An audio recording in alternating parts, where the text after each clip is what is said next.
কারো পা চাটতে আসিনি, পা চাটার সময় নাই, উচিত কথা বলতে এসেছি। প্রাক্তনদের ক্ষমা করবো না, প্রাক্তনদের ইসে আলু ভরে দিব, সাবির ক্ষমা ভাই, করবো না। হ্যাঁ, আপনার ভিডিও তো ভাইরাল হয়ে গেছে। কি কথা, আমি সেলিব্রিটি? হ্যাঁ, আপনি তো ফুল সেলিব্রিটি। খাতা কলম দে, আমি কবি। আমাকে নিয়ে আরো সমালোচনা করুন। পয়েন্টে আসেন, পাছাটার কোনো সুযোগ নাই, কারণ এখানে হচ্ছে পাছাতে আসি নাই। ভাই, একটু কথা বলতে চাই। যারা আমাকে বলেন যে কুত্তার কয়েল নিয়ে ভিডিও বানানোর ছেলেটাও আজকে লেখক, যদিও আমি নিজেকে লেখক দাবি করি না কখনো, যারা জাস্ট বলেন কুত্তার কয়েল বানানোর ছেলেটাও আজকে বইমেলায় লেখে, বইমেলায় তার বই আছে। আমার যে এই যে বইটা, এটা যদি একটু ঘুরাই, এটা ঘুরানোর পরে এখানে লেখা আছে প্রথম প্রকাশ অক্টোবর 2020।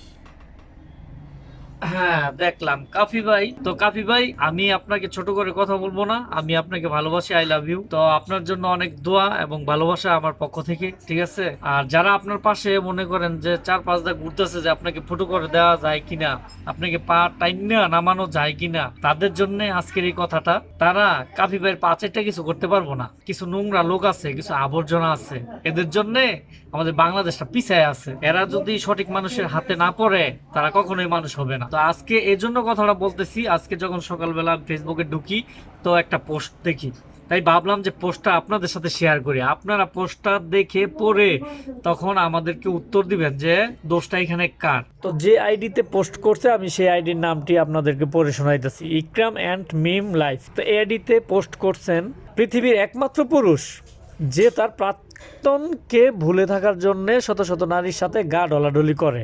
এইসব ভুলভাল মানুষদের বইমেলায় জায়গা দিলে কৃতিপক্ষের দুর্নাম হবে। ওইটা একটা বিশ্ববিদ্যালয় এরিয়া, এর প্রভাব হাজার হাজার ছেলে মেয়েদের উপরে পড়বে। আমি কাউকে ছোট করতে চাইনি, ওনার একজন শুভাকাঙ্ক্ষীও ছিলাম।